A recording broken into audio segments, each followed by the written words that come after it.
अस्सलाम स्टूडेंट्स, उम्मीद है आप सब ठीक होंगे, खैरियत से होंगे। आज बहुत ज़्यादा सर्दी है। आज का टॉपिक हमारे पास है आइसोलेटेड सिस्टम का। इससे पहले लेक्चर में हमने मोमेंटम के बारे में पढ़ा, ठीक है, और न्यूटन सेकेंड लॉ इंट्रामा मोमेंटम के बारे में पढ़ा, ठीक है, या उसको हम कहते हैं force and change in momentum. दोनों नाम कह सकते हैं, पेपर में दोनों नाम से आते हैं, तो आप दोनों नाम क्या करें, याद करें, force and change in momentum या Newton second law in term of momentum. दोनों के सुना सकते हैं, ठीक है। कंफ्यूज करने के लिए इनको दोनों नाम कहते हैं, एक ही मतलब है दोनों का। आज हमारा टॉपिक है आइसोलेटेड सिस्टम के बारे में। आइसोलेटेड सिस्टम क्या है, और साथ में हमारे पास है law of conservation of momentum, या आप कह सकते हैं Newton second law in conservation of momentum. दोनों नाम इसको भी कहते हैं। सही, आपके बुक में है Newton second law and conservation of momentum, लेकिन दफा ज्यादातर आता है कि law of conservation of momentum, confuse करने के लिए आता है, ठीक है। तो आप दोनों नाम क्या कह सकते हैं, एक ही मतलब है। चलिए, आइसोलेटेड सिस्टम हमारे पास क्या है, बहुत आसान है, सिंपल है, छोटा सा कंसेप्ट है। यहाँ पे डिफिनिशन लिखा है मैंने कि isolated system is a collection of particle. ये हमारे पास पार्टिकल्स मतलब ज्यादा, वो सिस्टम है जहां पे बहुत ज्यादा पार्टिकल्स है, कलेक्शन ऑफ पार्टिकल्स है, जिसमें क्या होता है, that can be interact with each other, जो कि एक दूसरे के साथ वो इंटरेक्ट करते हैं, ठीक है, लेकिन उन्हीं पार्टिकल का कोई इंटरेक्शन नहीं होगा एनवायरनमेंट के साथ। क्या मतलब है, यहाँ देखिए एक एग्जांपल मैंने लिखा है, यहाँ पे दिया नहीं। एग्जांपल क्या है, फॉर एग्जांपल हमारे पास एक कंटेनर है, ठीक है, ये एक कंटेनर है, तो ये फॉर एग्जांपल हमारे पास ये एक कंटेनर है, सही है।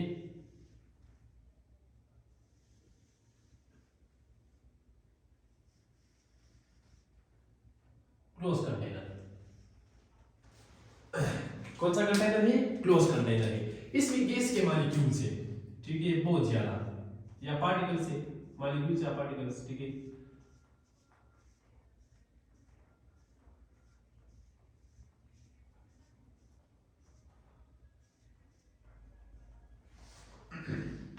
आइसोलेटेड सिस्टम का क्या मतलब है कि हमारे पास फॉर एग्जांपल एक कंटेनर है जो कि क्लोज है, इसमें गैस के मॉलिक्यूल्स है, पार्टिकल्स है, कलेक्शन ऑफ पार्टिकल्स जब हुए तो एक सिस्टम बना हुआ है, ठीक है। अब क्या होता है, देखिए, इन मॉलिक्यूल की कुछ काइनेटिक एनर्जी होगी, उस काइनेटिक एनर्जी की वजह से हमारे पास इनके दरमियान क्या होगी, इंटरेक्शन होगी। इसके साथ इंटरेक्ट होगा, कभी इसके साथ होगा, ये कभी इस वॉल के साथ होगा, ठीक है। मतलब एक दूसरे के साथ, एक वॉल ऑफ द कंटेनर के साथ इनका क्या होगा, इंटरेक्शन होगा, या इसको हम कोलिजन कहते हैं। नेक्स्ट टॉपिक में हम पढ़ेंगे क्या होगा, इंटरेक्शन होगा, इसके साथ कभी टकराएंगे, कभी एक दूसरे के साथ। लेकिन इसी जो यही जो पार्टिकल है जो कि इसके अंदर है, किसके अंदर है, इस कंटेनर के अंदर है, इसका एनवायरनमेंट के साथ कोई भी इंटरेक्शन नहीं होगा।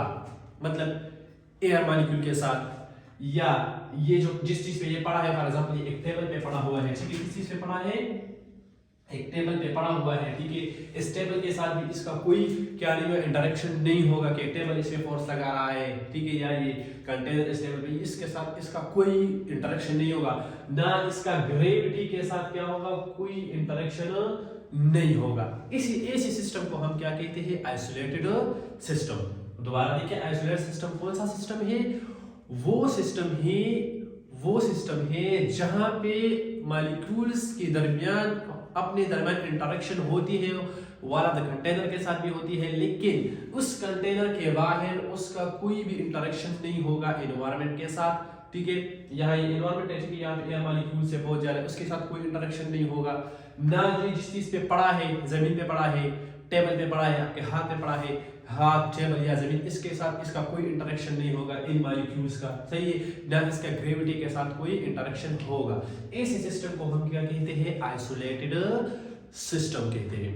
आइसोलेटेड सिस्टम क्यों पढ़ते हैं, हम देखते हैं कि आइसोलेटेड सिस्टम में जो मोमेंटम है, क्या वो जो फाइनल मोमेंटम है, इनिशियल मोमेंटम है, क्या वो बराबर होते हैं या नहीं होते, इस मोमेंटम किस तरह होता है, वो उसका नाम हमारे पास है law of conservation of momentum. Short question में आता है कि define and derive law of conservation of momentum या Newton second law in term of Newton second law in law of conservation of momentum, दोनों नाम है, ठीक है। Law of conservation of momentum, Newton second law and law of conservation of momentum, या law उसके साथ में ये कंजर्वेशन ऑफ मोमेंटम है। डेफिनेशन इसके दो डेफिनेशन है, देखिए। If there is no external force, external force जाते हैं बैरूनी, फॉर एग्जांपल ये कंटेनर है कि अगर इस कंटेनर में कोई भी एक्सटर्नल फोर्स एक्सर्ट नहीं हो रहा, applied to a system of particle, कौन सा सिस्टम की बात हो रही है? आइसोलेटेड सिस्टम की, ठीक है,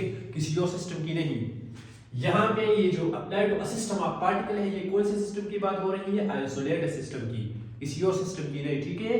तो क्या है, if there is no external force applied to a system of particle, कि जब इस आइसोलेटेड सिस्टम पे कोई भी एक्सटर्नल फोर्स एक्सर्ट नहीं कर रहा, तो क्या होगा?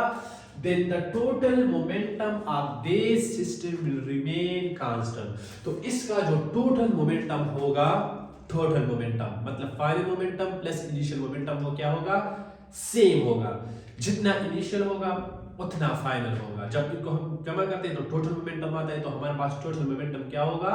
सेम होगा। ऐसा नहीं होगा कि टोटल मोमेंटम पहले में ज्यादा है फिर लास्ट में कम है और टोटल मोमेंटम हमारे पास क्या हो, चेंज हो जाए, इस तरह नहीं होगा आइसोलेटेड सिस्टम में।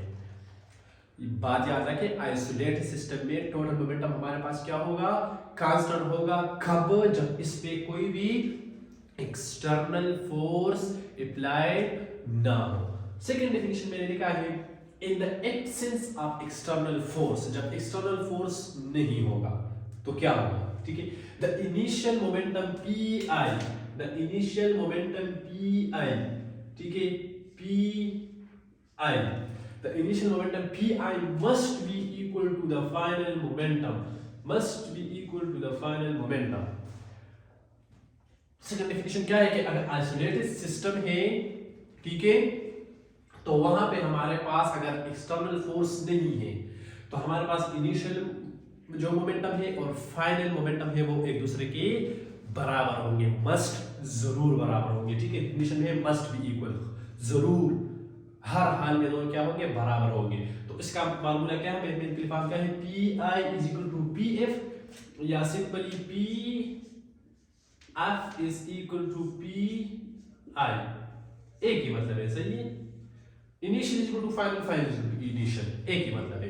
अब इसकी डेरिवेशन करते हैं कि इसको हम किस तरह डेराइव करेंगे, या पेपर में ऐसे भी आ सकता है कि derive Pf is equal to Pi या Pi is equal to Pf, बस सिर्फ ये सिंपल। तो किस तरह डेराइव करेंगे? डेरिवेशन बहुत आसान है। एज वी नो दैट, पिछले लेक्चर में हमने पढ़ा Newton second law in term of momentum, उसका फार्मूला हमने डेराइव किया है जो कि हमारे पास बराबर है F is equal to delta P by delta T, ठीक है, ये रहा कोई मसला, delta P by delta T। अब हमने दोनों डेफिनेशन में पढ़ा कि एक्सटर्नल फोर्स क्या होगा? जीरो होगा, मतलब फोर्स क्या होगा?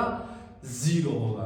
तो यहां पे जब फोर्स जीरो होगा, देखो for isolated system F is equal to zero, F is equal to zero, तो यहाँ पे फोर्स की जगह मैंने क्या किया? Zero is equal to delta P by delta T, equation 1 है, इक्वेशन में become zero is equal to delta P by delta T। अब क्रॉस मल्टीप्लिकेशन करो, ठीक है, तो जब हम क्रॉस मल्टीप्लिकेशन करते हैं तो ये तो ऑलरेडी डेल्टा T तो क्या हो जाएगा? जीरो हो जाएगा, मतलब टाइम तो खत्म हो जाएगा। फिर भी मैंने किया by cross multiplication, by cross multiplication क्या होगा? डेल्टा P, जो डेल्टा T है वो जीरो की तरफ चला जाएगा, यहाँ पे इसके साथ 1 है, यहाँ पे 1 है, ठीक है, तो 1 इसके साथ डेल्टा P 1 1 ही आ जाएगा, सही है। तो delta T multiply by zero है तो ऑलरेडी जीरो हो जाएगा और डेल्टा P हमारे पास अपनी जगह पे आ जाएगा। अब क्या होगा? देखिए, अब हमें पता है कि delta P change in momentum, change in momentum हमारे पास बराबर है Pf माइनस Pi, बराबर है Pf माइनस Pi। तो इस डेल्टा P की जगह हम क्या पुट करेंगे? Pf माइनस Pi, ठीक है, तो पुट करें जीरो, या बस जीरो लिखते हैं, zero equal to delta Pf minus Pi, Pf minus Pi। अब इस Pi को उस तरफ शिफ्ट करें, यहाँ पे माइनस है तो वहां पे क्या हो जाएगा? Plus, so P I is equal to P F, ठीक है, या और P F is equal to P I. तो ये हमारे पास क्या हो गया, प्रूव हो गया। क्या हो गया, प्रूव हो गया। अब इसका देखिए क्या मतलब हो गया, मैंने पहले ही बता दिया आपको स्टार्ट में कि इसका मतलब ये हो गया कि जब हमारे पास एक आइसोलेटेड सिस्टम हो, कौन सा आइसोलेटेड सिस्टम हो, ठीक है, मैं बार बार आइसोलेटेड का नाम ले रहा हूँ क्योंकि आइसोलेटेड सिस्टम हमने पढ़ा कि वो सिस्टम जिसका एनवायरनमेंट के साथ कोई भी इंटरेक्शन ना हो, उसके पार्टिकल्स का जो सिस्टम में पार्टिकल है, जो भी पार्टिकल है उसका एनवायरनमेंट के साथ कोई भी इंटरेक्शन ना हो, सिर्फ अपने दरमियान में इंटरेक्शन होगी, सही है। तो for isolated system the total momentum of the system remain constant, या आप ये भी कह सकते हैं कि in for isolated system the final momentum या initial momentum must be equal to final momentum. और ये इसका क्या है, मैथमेटिकली प्रूफ है। प्रूफ कहाँ से हम करते हैं, Newton second law in term of momentum से करते हैं, ठीक है। जो पिछला पिछला लेक्चर है उसको आप देखिए, अगर आप उसको नहीं देखा तो आपको ये फार्मूला, ये वाला फार्मूला समझ में नहीं आएगा कि ये किस तरह हमने प्रूव किया है। नोट्स अवेलेबल है, सही है, किस चीज़ में, फेसबुक पेज पे डिस्क्रिप्शन लिंक में मौजूद है, ठीक है, लिंक मौजूद है डिस्क्रिप्शन में। सर्दी, आज सर्दी बहुत ज़्यादा है, बहुत ख़राब धुंध भी है, और ये देखिए हाथ कितने हो गए हैं, रेड हो गए हैं सर्दी की वजह से। और उम्मीद है आपको लेक्चर समझ में आया होगा। आप तब तक के लिए इजाज़त दीजिए, अल्लाह हाफ़िज़।